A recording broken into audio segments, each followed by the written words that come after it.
در 35 سال استقلالیت دولت تاجیکستان سهم خیلی هم بزرگ را اساسگزار صلح و وحدت ملی پیشوای ملت پرزیدنت جمهوری تاجیکستان محترم امام علی رحمان عملی کردند.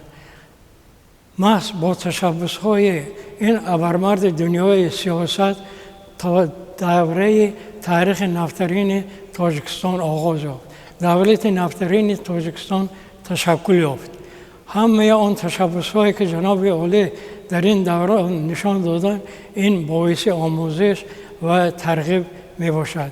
بینید که در دوره خیلی هم حساس و راهبر رسپوبلیک انتخاب شدند و محض با تشبس‌های نجیبشان، هدایت‌های بی‌نظیرشان خلق تاجیک ما و صلح رسید.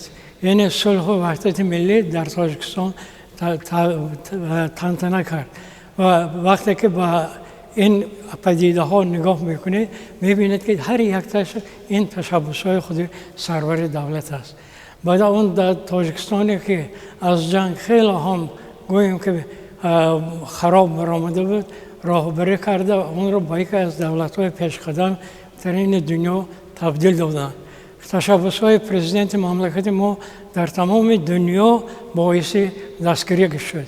تا حتی وقتی که شورای جمعیتی یا که اهنامه رضایت تاجیکستان را قبول کرده بودند، سابق کاتب گنرالی سازمان ملل متحد کوفی عنان این را گفت که یکی از پدیده های بهترین است که در جهان موقع خودش را یافت.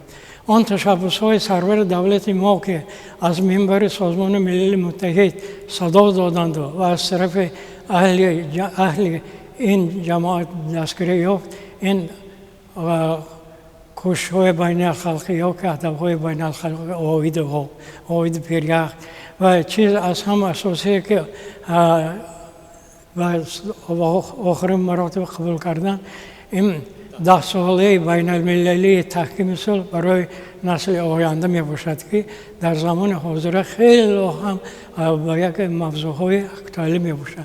چون که این ابرمرد دنیای سیاست همین گویم که گردارهای سیاسی با دست آوردن صلح را از سر گذرانده بوده و تجربه خیلی هم نیک داشتن و این تجربه ما باعث دیگران گردد و امروز هم بینید تاجیکستان را با نام پرزیدنت مملکت امام علی رحمان میشناسند و خلق عزیز ما باز هم در گرد اطراف این گوییم که سیاستمدار برجسته عصر متحد شده بهر پیشرفت تاجیکستان کوشش زیاد خواهند کرد.